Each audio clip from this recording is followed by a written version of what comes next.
In today's video, I'm going to teach you how to use the Jira issue search.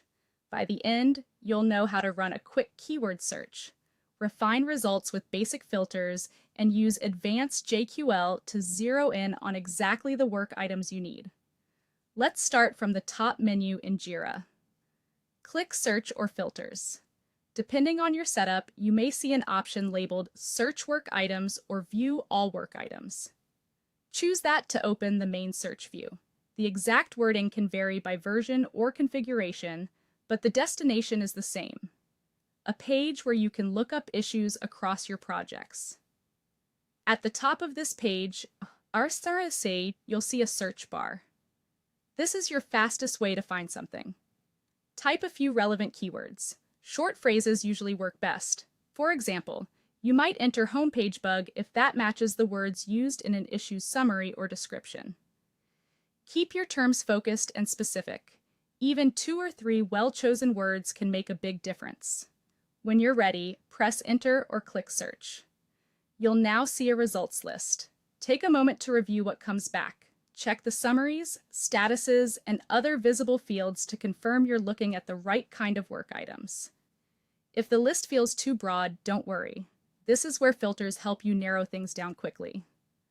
Right above the results, use the basic drop-down filters. Common options include project, status, assignee, priority, and labels. Pick the values that best describe what you're trying to find.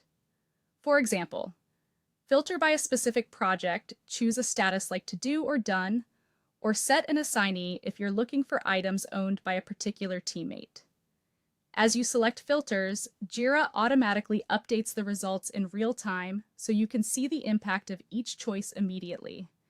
If the list becomes too narrow, remove or adjust a filter to broaden the scope.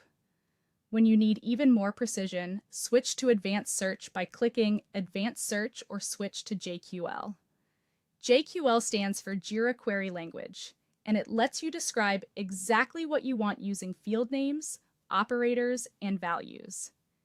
In the JQL box, enter a query, something like status equal in progress. Quotation marks help with values that contain spaces, and matching the exact value used in your workflow is important.